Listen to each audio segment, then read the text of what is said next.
Amém, irmãos? Vamos dar início, então, ao nosso estudo. A gente está estudando as parábolas, começamos anteontem, e eu quero te convidar mais uma vez ao Evangelho de Lucas, só que agora no capítulo 12, vamos ler do verso 13 ao verso de número 1. No nosso encontro de terça-feira, a gente discutiu aqui um pouco do conceito dessa palavra parábola, que significa comparação ou aproximação. Então, as parábolas são ensinamentos de Jesus, onde ele compara determinadas ações, determinadas atitudes com diferentes personagens para ilustrar uma verdade, para ilustrar uma ideia, para ilustrar um propósito. E aí, eu fiz questão de, nosso último encontro, dizer e frisar bastante que toda vez que a gente ler uma parábola, a gente tem que ter em mente que a parábola sempre vai ser uma resposta a uma pergunta, óbvio, né? Se a resposta tem uma pergunta. Então a parábola sempre vai ser uma resposta a uma pergunta. E esta pergunta, ela pode ser de duas maneiras, e é isso que nós, enquanto leitores da Bíblia, precisamos estar atentos, quando formos lê-la, E aqui estamos falando de as parábolas. Então, a parábola sempre vai ser uma resposta a uma pergunta. E essa pergunta pode ser uma pergunta direta ou uma pergunta indireta. Quando eu falo de uma pergunta direta, eu estou me referindo a alguém que se aproxima de Jesus e faz um questionamento, faz aí uma pergunta: Jesus, o que farei para herdar a vida eterna? Certo? Então isso é uma pergunta direta, onde a pessoa se aproxima de Jesus e vai direto ao ponto, faz uma pergunta aí. E existe também, certo, irmã Lúcia Mello, vamos estar orando, minha irmã, pela sua família. E existe também, irmãos, a pergunta indireta. E essa pergunta indireta, a gente precisa estar atento, Às vezes, essa pergunta, como a gente viu lá em Lucas 15, quando a gente leu a parábola da ovelha perdida, da dracma perdida, do filho pródigo, e lá nos versos de número 1 e 2, nesses versos estão o contexto da parábola, ou seja, aquilo que faz florescer a parábola, aquilo que faz com que Jesus conte 3 parábolas. E nesses 2 versos, depois você pode voltar lá, se você não esteve conosco na última live, você vai ver que ali não tem uma pergunta direta. Vai ter uma ocasião, vai ter uma dada situação, e Jesus, como ele conhece os corações, ele, pela motivação e pela intenção do coração, ele vai dizer no verso de número 3 de Lucas 15, então lhes contou uma parábola. Então ali a gente vai ter um dado contexto, uma dada situação. Ali a gente tem meio que uma pergunta indireta, mesmo não aparecendo, de maneira a interrogação ali, o questionamento, mas a gente tem uma situação. Então, irmãos, precisamos todas as vezes que vamos ler as parábolas de Jesus, ter isso em mente. Em primeiro lugar, identificar o que é que provoca a ilustração de Jesus, ou o que é que provoca a parábola que Jesus conta. Eu disse também na reflexão passada que a gente precisa ter cuidado com algumas expressões. E essas expressões, elas costumam aparecer sempre nas parábolas. Por exemplo, expressões como: novamente Jesus falou por parábolas, ouçam outra parábola, e por essa razão ele disse, por esse motivo ele disse, novamente disse Jesus. Por que a gente precisa estar atento a estas frases, né? A este refrão? Simplesmente porque vamos ter parábolas ou outras histórias anteriores e a gente precisa voltar o texto para poder costurar, né, a ideia ou costurar o contexto daquela história. Tá tranquilo aqui? Tá dando para entender? Dá um joinha aí, põe um legal. Até aqui tá tudo compreensível, irmãos? Vão interagindo aí comigo, podem falar. Nós estamos meio que numa escola bíblica, né? Uma pregação, estudo. Tá certo? Ok.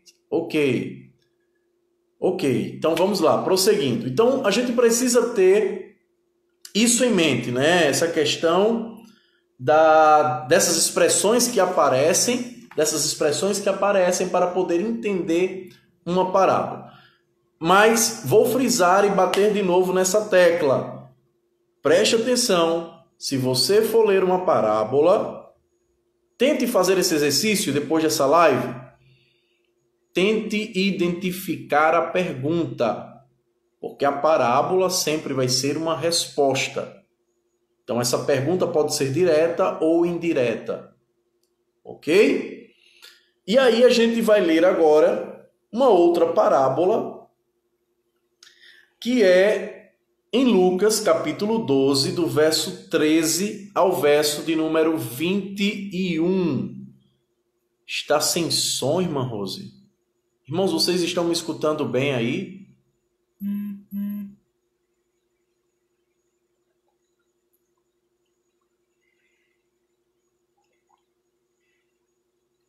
Estão me escutando bem? Será que não é o seu aparelho aí, irmã Rosa? Tá escutando, né, irmã Sueli? Certo. Então vamos prosseguir. Se puder colocar um fone, irmã Rosa, eu acho que fica melhor. Isso mesmo. Ou sua internet, como colocou aí, irmã Sueli. Isso.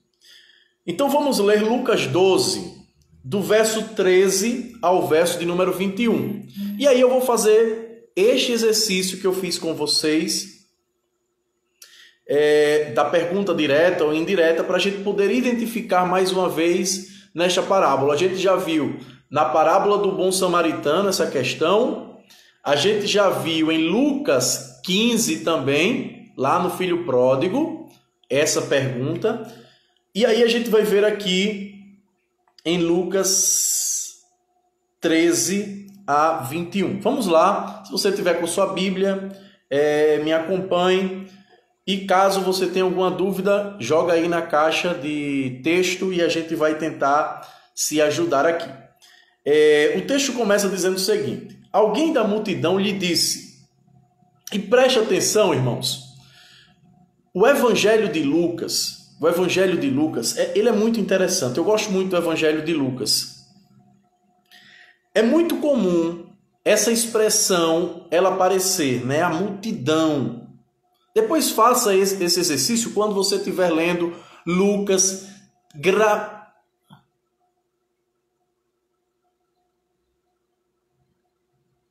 Certo, Diego. Deixa eu responder a tua pergunta. Olha essa pergunta de Diego aqui, irmãos. A parábola é sempre uma história contada para utilizar como exemplo? Sim, isso mesmo. Isso mesmo. A história ou a parábola sempre é utilizada para contar como exemplo, né? Um exemplo mesmo que Jesus está dando. É uma ilustração sobre uma determinada verdade. Ou pode ser algo que realmente aconteceu, né? Bem, e aqui essa questão de Diego é bem importante. As parábolas não são histórias reais, tá certo? As parábolas não são histórias reais. Muito embora né, alguns elementos que Jesus coloque dentro da parábola sejam conhecidos por eles, né, pelos seus ouvintes. Mas a parábola não é uma história real, tá certo? Não é uma história real. Diria assim que é uma ficção, é um exemplo, como você colocou aí, é uma ilustração. É uma ilustração para reforçar uma ideia, né? Para reforçar uma ideia. É como o pregador mesmo. Pastor Valone costuma fazer muito isso quando está pregando. Ele está pregando, e de repente ele usa uma ilustração, conta uma história. E por que ele conta essa história na pregação? É de maneira intencional a história que ele conta. É para que aquela história, ou através daquela história, fique claro aquilo que ele está querendo dizer, ou aquilo que ele já vem dizendo. Então, a parábola também tem disso, né? Essa ilustração, esse exemplo, tá certo? Então, voltando para o texto, irmãos, essa expressão multidão, ela é muito comum no Evangelho de Lucas. E isso revela, né, principalmente nesse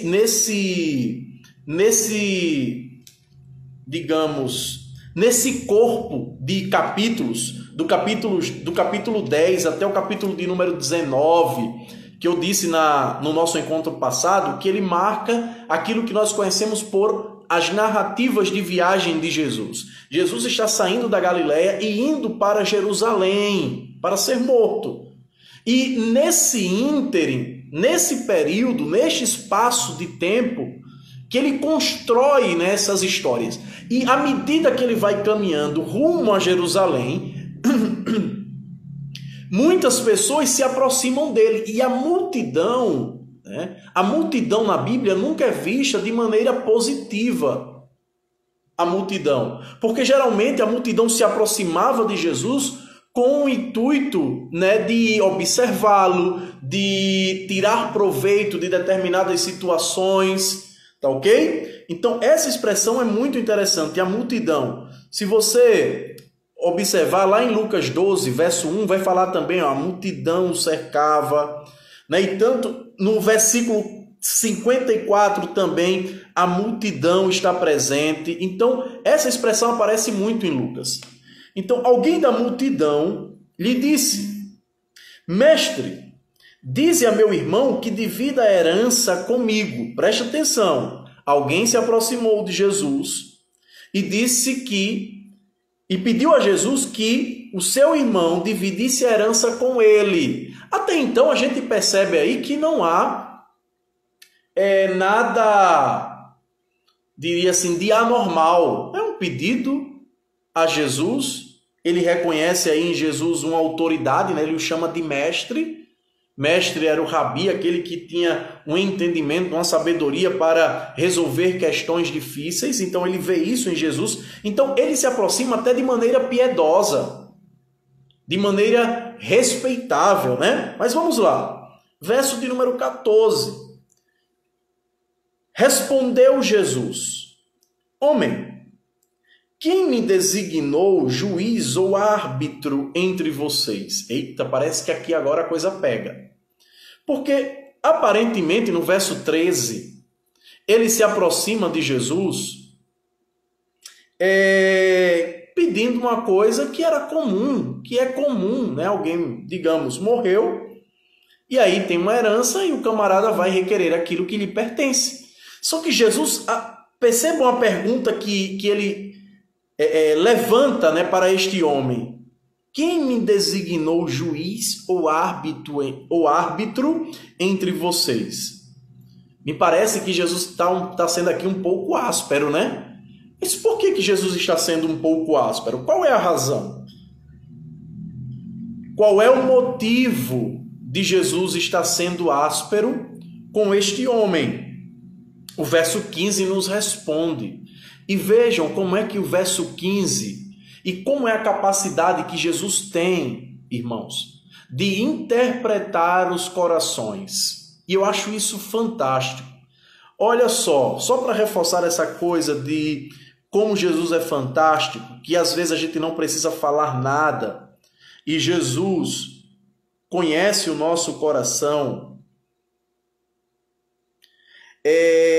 Lucas 18, lá na parábola do fariseu e do publicano, rapidinho, isso aqui, só abrindo parêntese. Lucas 18, verso 11, né, que é aquela parábola do fariseu e do publicano, 18, 11 vai dizer que o fariseu, em pé, orava no íntimo, ou seja, para si, sozinho, no seu coração, e ele dizia: Deus, eu te agradeço porque eu não sou como os outros homens. E aqui a gente já sabe que esses outros homens é se referindo ao publicano, né?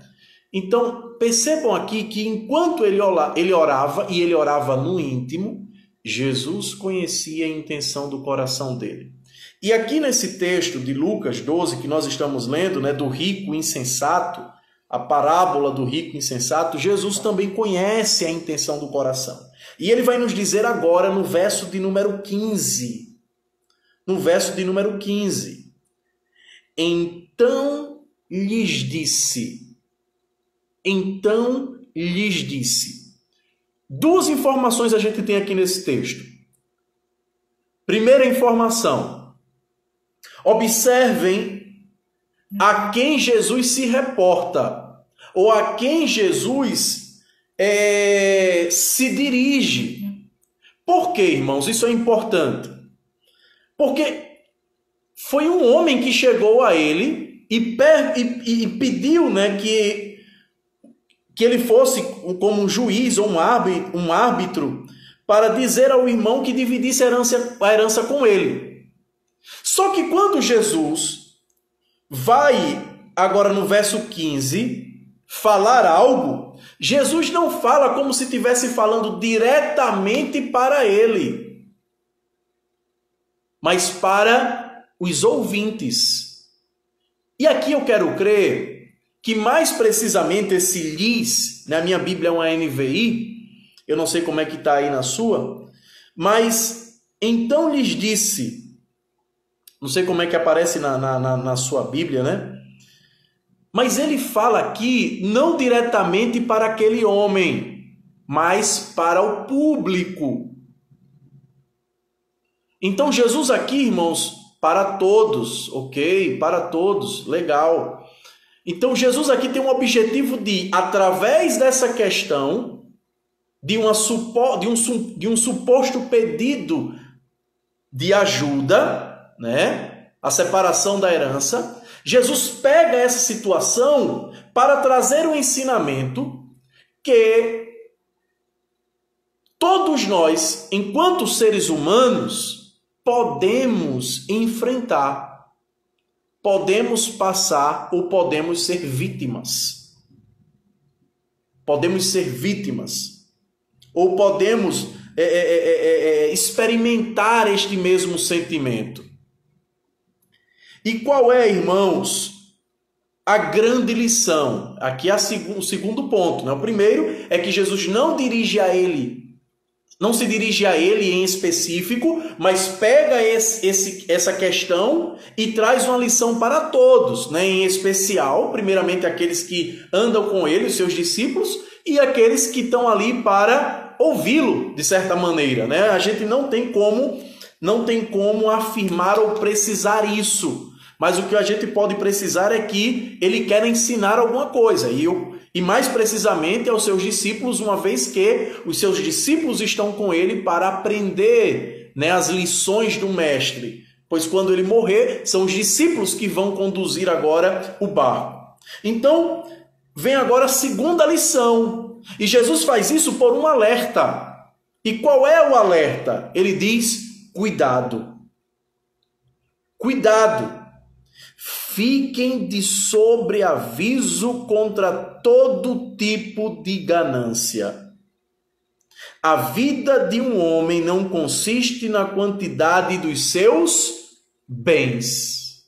Pronto. Então aqui, irmãos, ou a partir do verso 15, né? Até o verso 15 a gente já tem aí o contexto. O contexto. ou aquilo que faz com que Jesus conte uma parábola, porque no verso 16 vai dizer, então lhes contou esta parábola. Agora ele vai dar um exemplo, Diego. Agora ele vai mostrar através de uma história uma verdade que assola o coração do homem pecador, que é o quê?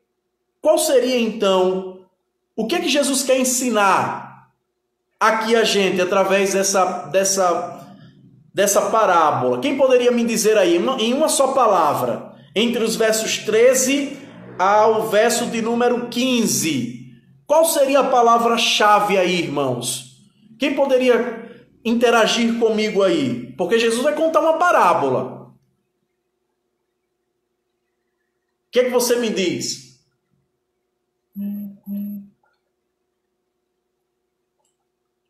Tem algo que faz com que suscite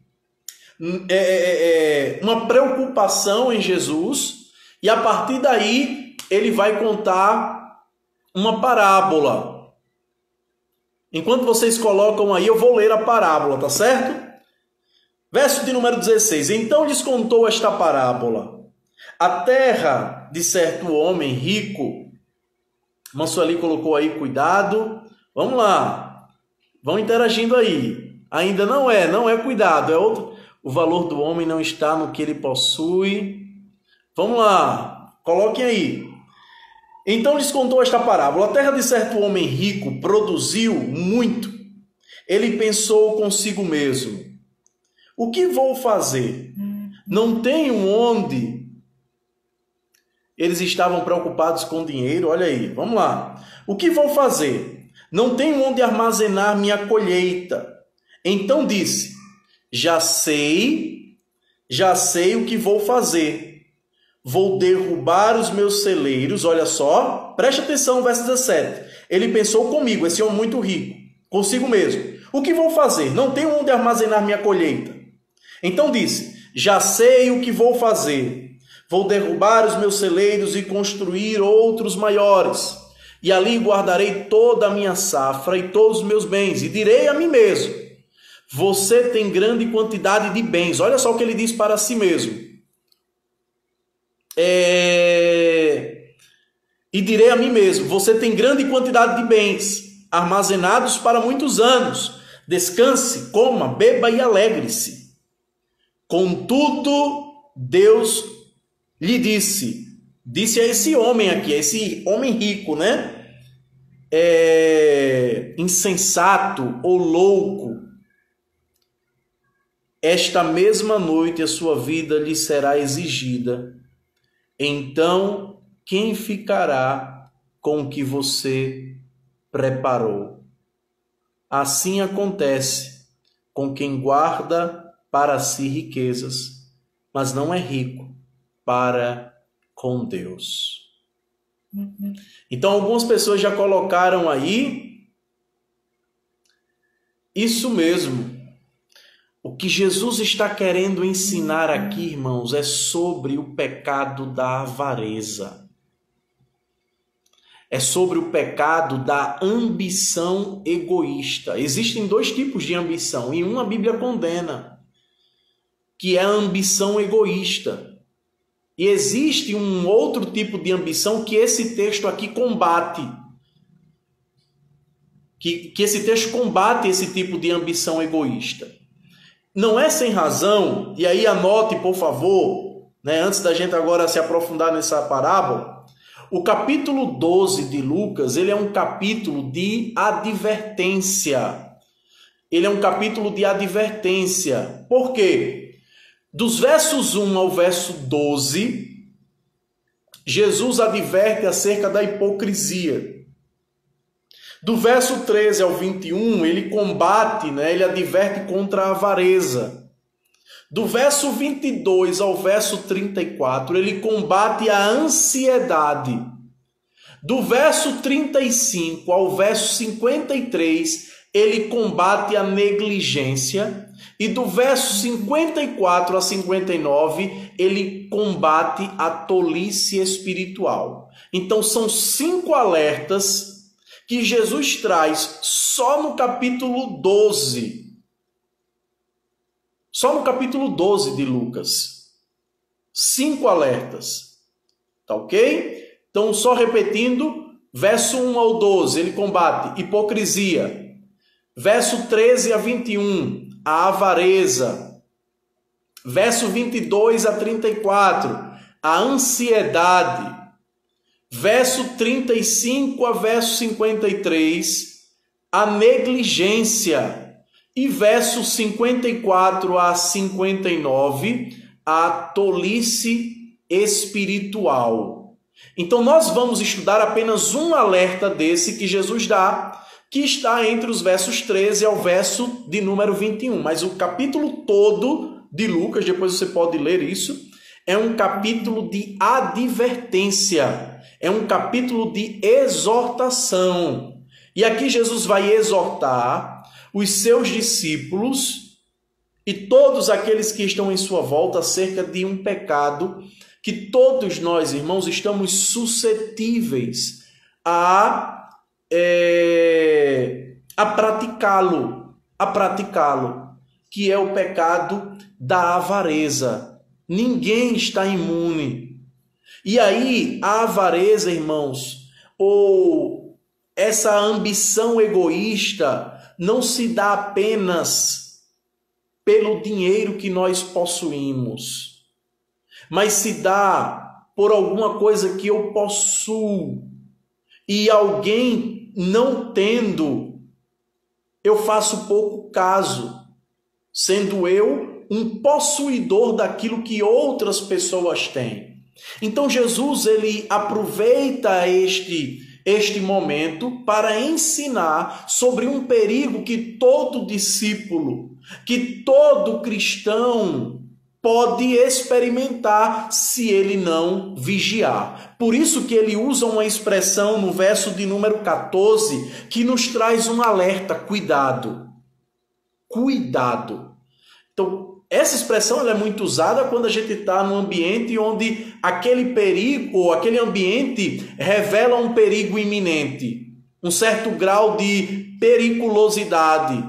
Tem lá uma plaquinha, cuidado. Então aqui é um alerta, aqui há uma placa de Jesus para todo discípulo e todo cristão acerca da ambição, da avareza, desse desejo que muitas das vezes entra no nosso coração e a gente não se dá conta. Então vamos aprender aqui, com Jesus, o que é que ele quer nos ensinar. Então, antes, mais uma vez, lembrando, o que é que suscita a parábola de Jesus? Jesus é questionado, é levantada uma questão para Jesus. E aqui a parábola surge como uma resposta. Estão vendo aí como é interessante isso? E aí, irmãos, sempre tenham isso no coração, na mente. Parábola é uma resposta. E nós precisamos entender qual é a pergunta feita que faz com que Jesus conte uma parábola. Então aqui Jesus já nos mostra, na própria parábola, a gente já tem qual é o motivo. O motivo aqui é a avareza. É isso que a gente já vem discutindo aqui. E Jesus vai combater isso. Então vamos lá. Como é então que nós podemos combater a ganância? E aqui eu vou aplicar já um pouco esse texto para que a gente possa extrair algumas lições também. Em primeiro lugar, irmãos, entre os versos 13 a 15, você pode marcar isso, a gente combate a ganância ou a ambição egoísta, ou esse desejo pecaminoso. Sabe como? Refletindo a motivação do nosso coração.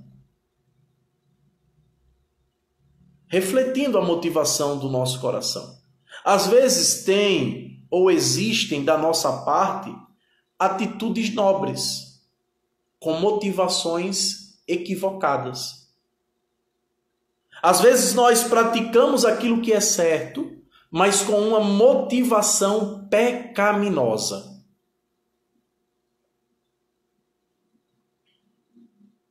A avareza é uma idolatria? Sim, minha irmã, é uma idolatria. É uma idolatria. Então, às vezes a gente pratica uma atitude certa, mas de maneira pecaminosa, com o nosso coração tomado de uma motivação equivocada. Percebam no texto, no verso 13, comigo, essa pessoa que se aproxima ou que aparece da multidão, ela aparentemente, se o texto terminasse no verso 13, a gente diria, o que tem de mais nesse texto? A pessoa chegou, pediu a Jesus até educadamente, né? Mestre, até demonstrando uma certa piedade, mestre, dize ao meu irmão que divida a herança comigo. Olha só, de maneira respeitosa, mas Jesus fez uma outra leitura, que foi a leitura da motivação daquele coração.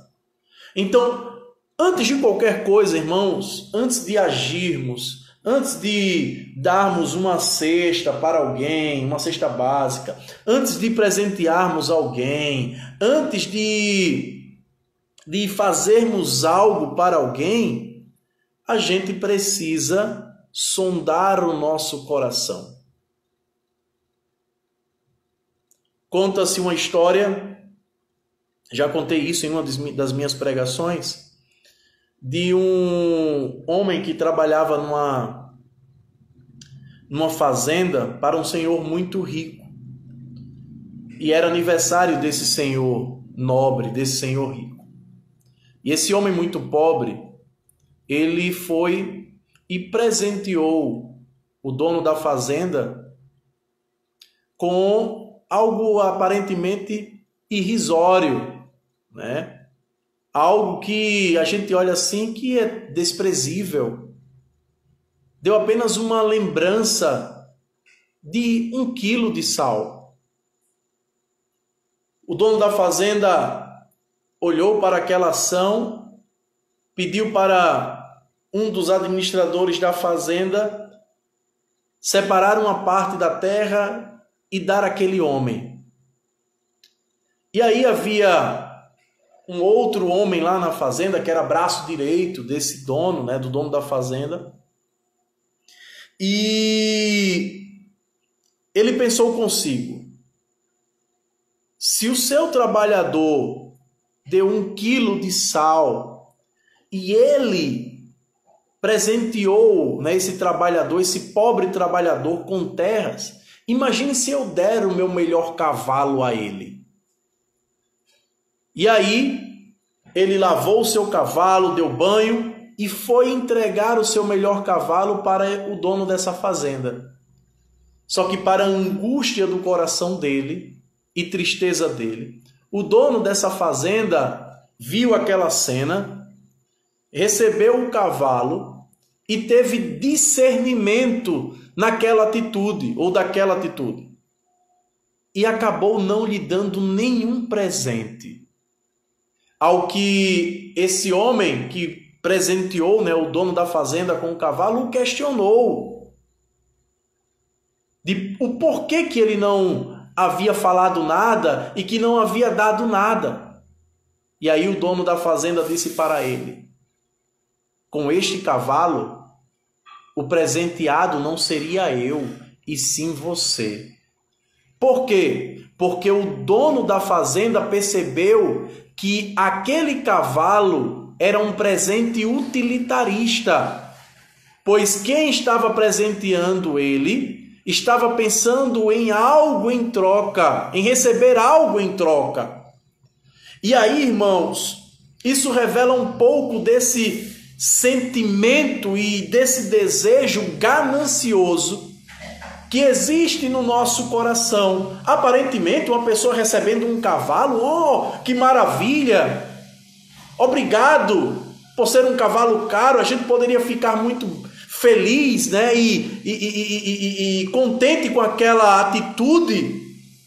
Só que, na verdade, aquela atitude dele estava sendo tomada por um desejo pecaminoso de ganância, pois ele queria algo em troca.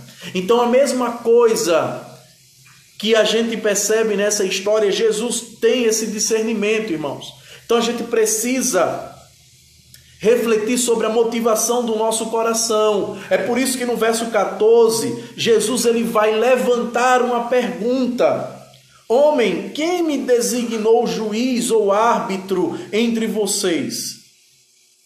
Então Jesus lhes disse: cuidado, fiquem de sobreaviso contra todo tipo. Olha, não é algum tipo, irmãos.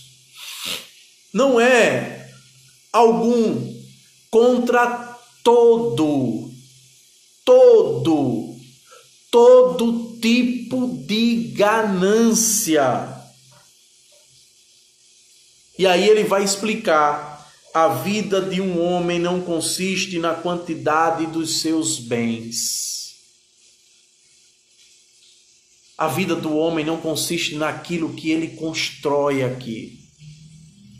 A nossa vida não se resume, irmãos, aos impérios que nós construímos, aquilo que nós fazemos e olhamos assim, dizemos: eu fiz tudo isso, eu tenho tudo isso, eu sou tudo isso. A vida do homem não se resume a isso.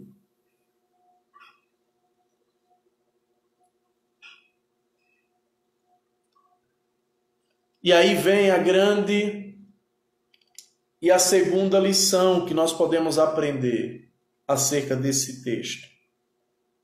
Entre os versos de número 16 e 19, para combater a ganância e o desejo pecaminoso do nosso coração, a gente precisa ter em mente, irmãos, que as riquezas da terra não passam de ilusão.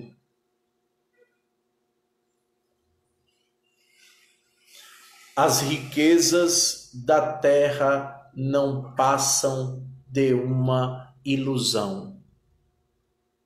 E a gente vive um momento, eu acho que tão propício para falar sobre isso, queridos, porque observem comigo.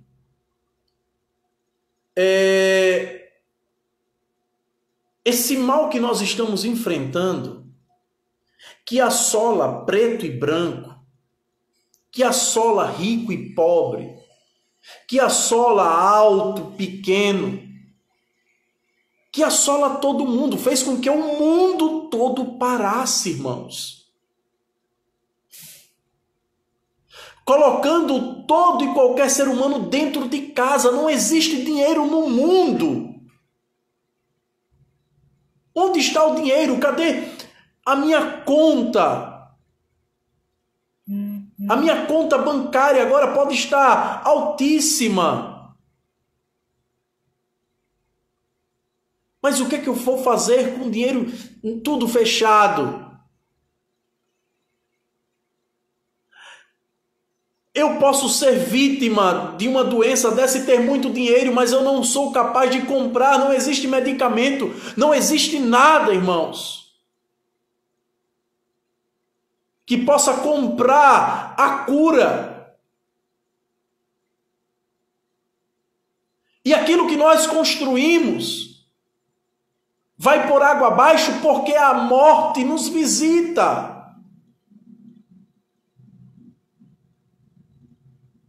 Então, irmãos, qual é a esperança do cristão? Qual é a esperança do cristão? Jesus deixa isso claro através dessa parábola, por isso que ele vai dizer no verso de número 16: então lhes contou esta parábola: a terra de certo homem rico produziu muito, e ele pensou consigo mesmo. Observem as expressões de autoafirmação. Ele diz consigo mesmo: o que vou fazer? Não tenho onde armazenar minha colheita. Verso 18. Então disse: já sei o que vou fazer. Vou derrubar os meus celeiros e construir outros maiores, e ali guardarei toda a minha safra e todos os meus bens. E mais uma vez ele usa esse eu dele forte. E eu direi a mim mesmo, você... Olha só como ele é tão arrogante e tão... o seu coração é tomado por uma soberba muito grande. Ele diz no verso número 19: e direi a mim mesmo, você tem grande quantidade de bens armazenados para muitos anos. Portanto, descanse, coma, beba e alegre-se. E aí, meus irmãos, Jesus vai nos trazer uma advertência entre os versos de número 20 a 21. E aqui vem a terceira e última lição.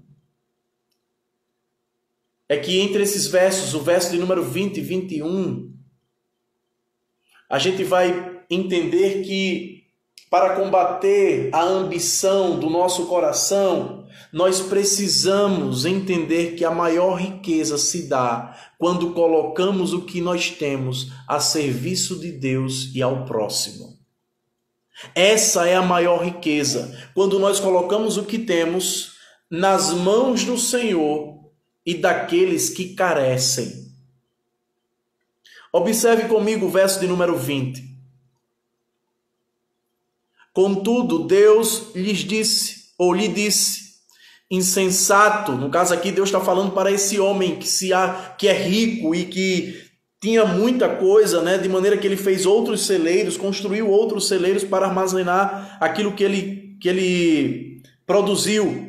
Verso 20, contudo Deus lhe disse, insensato ou louco, esta mesma noite a sua vida lhe será exigida, então quem ficará com o que você preparou? E aí vem agora a grande lição no verso de número 21. Assim acontece com quem guarda para si riquezas, mas não é rico para com Deus. Então o que é que nós temos aqui? No verso de número 21, nós temos Jesus fazendo um contraste, uma oposição de ideias entre a ambição egoísta desse homem com a verdadeira ambição, com o verdadeiro desejo. Assim acontece com quem guarda para si riquezas, mas não é rico para com Deus. Então existem pessoas que são egoístas, que são avarentas. Existem pessoas que são ambiciosas, mas apenas por aquilo que possa trazer conforto e fazer o seu nome engrandecido. Mas elas não têm a mesma ambição. Elas não têm o mesmo desejo. Elas não se tornam ricas no seu relacionamento com Deus.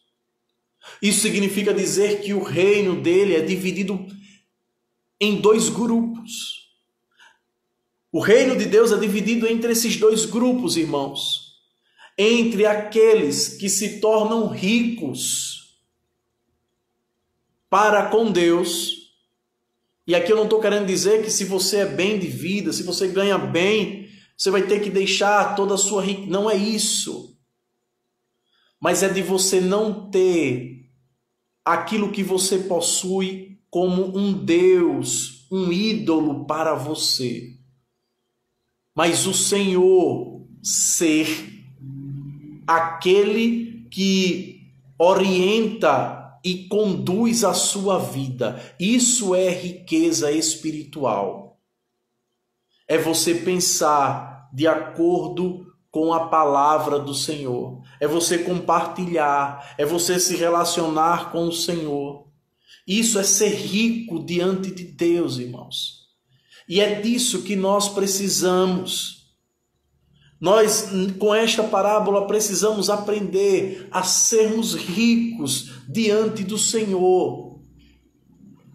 E mais uma vez, eu não estou dizendo aqui que se você vive bem, você vai ter que deixar né, a sua poupança zerar ou coisa do... Não é isso, não é ser inconsequente. Esse texto não nos ensina a ser inconsequentes, mas é de sabermos administrar aquilo que Deus nos dá e colocar a serviço dele, de maneira que nós nos enriqueçamos no relacionamento com ele e com aqueles que estão em nossa volta.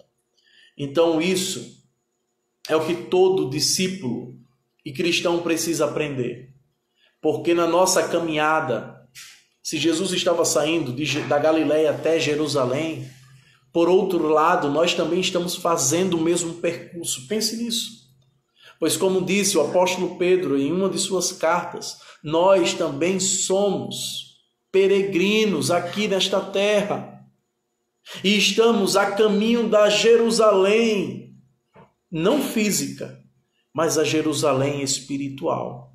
Enquanto isso, nós, discípulos, lutamos e combatemos o pecado que tão de perto, como diz o autor aos Hebreus, nos rodeia. Que Deus nos ajude, irmãos, e que todos nós possamos combater este pecado e possamos, neste momento que nós estamos vivendo, nos enriquecer de Deus e enriquecer outros, ajudando para a glória dele. Que Deus nos ajude e até amanhã, se Deus quiser. Amém? Amanhã nós estaremos com o pastor Valone mais uma vez na nossa sala, né, no nosso momento de pregação, e eu quero te convidar a estar conosco. Sábado farei o sorteio do livro. Sábado eu farei o sorteio do livro. Se você quer participar, você vai ler vai ler Mateus, capítulo 22 e 21. E aí eu disse, né, a vocês que no verso 14 de Mateus 22, Jesus falou: pois muitos são chamados, mas poucos são escolhidos. E a ideia é da gente interagir também. E aí eu disse o seguinte: por que Jesus falou muitos são chamados, mas poucos são escolhidos? Esse verso está dentro de uma parábola. E Jesus conta isso ou fala isso para responder também algo, Então, qual é a pergunta feita a Jesus para que ele responda com algumas parábolas? E aí eu dei uma pista, a resposta está entre o capítulo 21 e o capítulo de